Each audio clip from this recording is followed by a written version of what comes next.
그에 앞서서 피청구인 본인께서 소추 사유에 대한 의견 진술을 희망하신다면 발언 기회를 부여하겠습니다.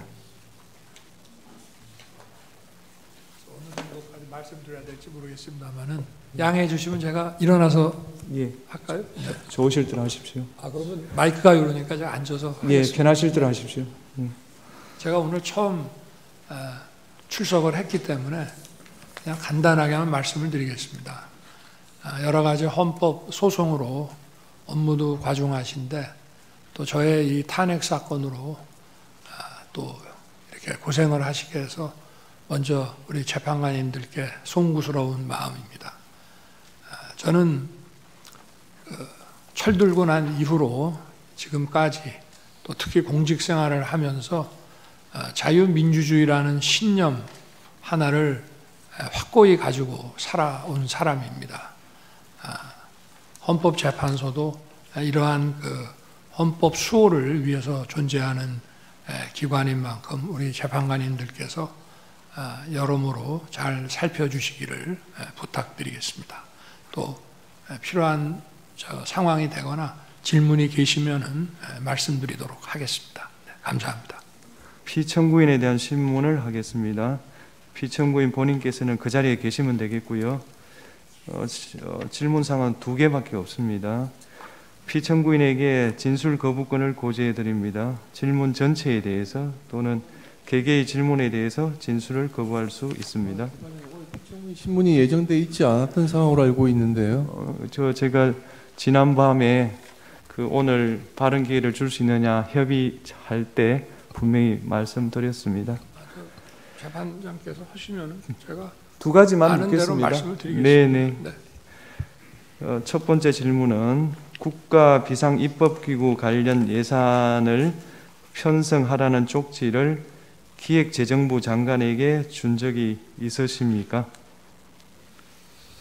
저는 이걸 준 적도 없고, 그리고 나중에 이런 계엄을 해제한 후에 한참 있다가 언론에 뭐 이런 메모가 나왔다는 것을 기사에서 봤습니다. 근데 그 기사 내용도 조금 부정확하고, 그러면은 이거를 만들 수 있는 사람은 국방장관밖에 없는데, 국방장관이 그때 이제 부속이 돼 있어서 구체적으로 확인을 못했습니다.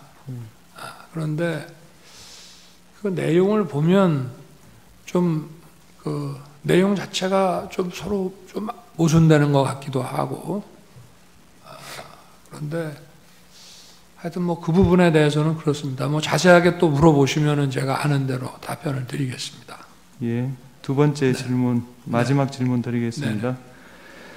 본인께서는 이진우 수방사령관, 곽종건 특전사령관에게 계엄 선포 후 계엄 해제 결의를 위해 국회에 모인 국회의원들을 끌어내라고 지시한 적이 있으십니까? 없습니다.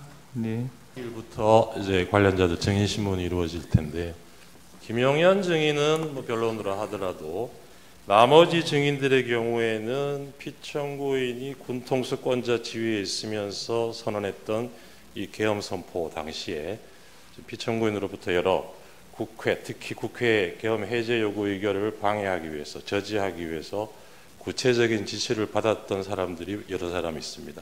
이런 사람들이 증인을 하게 될 텐데, 피청구인이 앞으로도 이제 심판정에 출석을 하게 되면 그 면전 상태에서는 사실대로 진술하기가 좀 어렵지 않을까 걱정이 됩니다.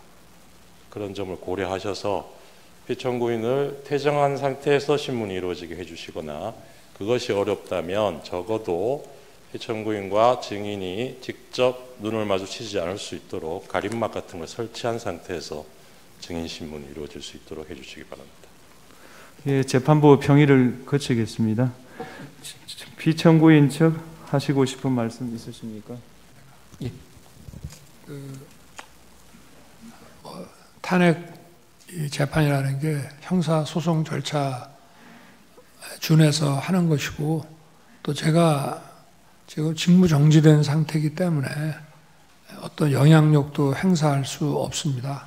그리고 이 사건 내용을 제일 잘 아는 사람은 바로 피청구인인 대통령 저 자신입니다. 그래서 그런 주장은 좀 이해가 좀 안 되고요. 아까도 이런 부정선거 의혹이 음모론이라고 하시고 계엄을 정당화하기 위한 거라고 사후에 만든 논리라고 하셨는데, 이미 계엄을 선포하기 전에 이런 여러 가지 어떤 선거의 공정성에 대한 신뢰에 좀 의문이 드는 것들이 많이 있었고, 또 2023년 10월 국정원의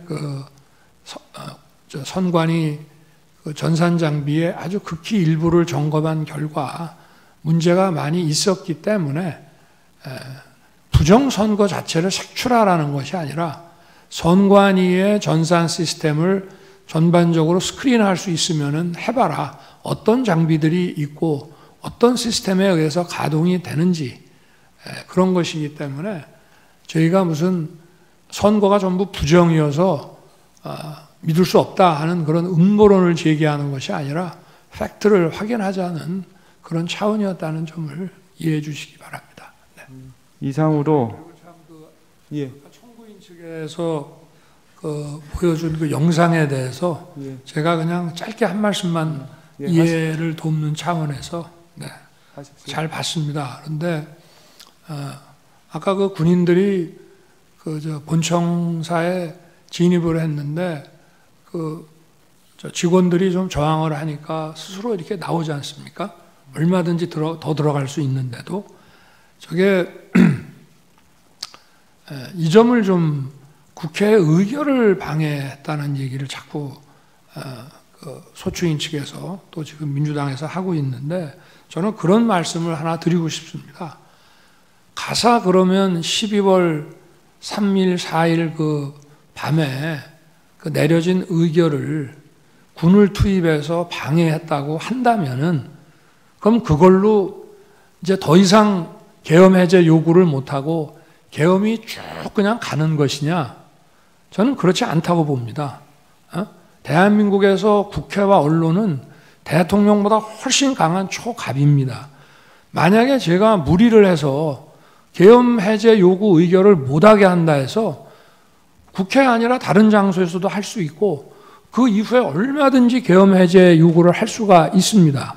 그러고 그거를 만약에 막았다고 한다면 그거는 정말 뒷감당을 할 수 없는 일이라고 저는 생각합니다. 그래서 계엄 해제 요구를 막았다, 여러 가지 이런 증언들을 막 이렇게 모아가지고 그렇게 얘기를 하시는데, 계엄 해제 요구 결의가 사실은 저도 그 방송을 보고 있었습니다만은 의원들 사이에서도 국회의장과의 관계에서 아니 빨리 합시다. 그리고 또 우원식 의장은 아니 그래도 절차는 밟아야 되는 거 아닙니까? 이렇게 하면서 좀 국회법에 딱 맞지 않는 그런 아주 신속한 그런 결의를 했거든요. 그렇지만 저는 그거를 보고 바로 군을 철수시켰습니다. 그래서 국회 마당에 있던 사람들이 나갔고요. 그리고 아까 국회의장 공관 옆에 군인들이 지나가면서 마치 국회의장을 새벽 2시에 체포할 것처럼, 그게 아마 제가 볼 때는 퇴각하는 과정에서 일어난 일이 아닌가 싶고요. 제가 드리고 싶은 말씀은 그거를 그 당시에 막거나 연기한다고 해서 그게 막아지는 일이 아니라는 점을 말씀을 드리고 싶습니다. 네, 말씀 잘 들었습니다. 이상으로 제3차 변론기일을 마치겠습니다. 다음 기일은 1월 23일 목요일 오후 2시고 그날은 2시 반에 정인 김용현에 대한 정인신문을 하도록 하겠습니다. 이상입니다.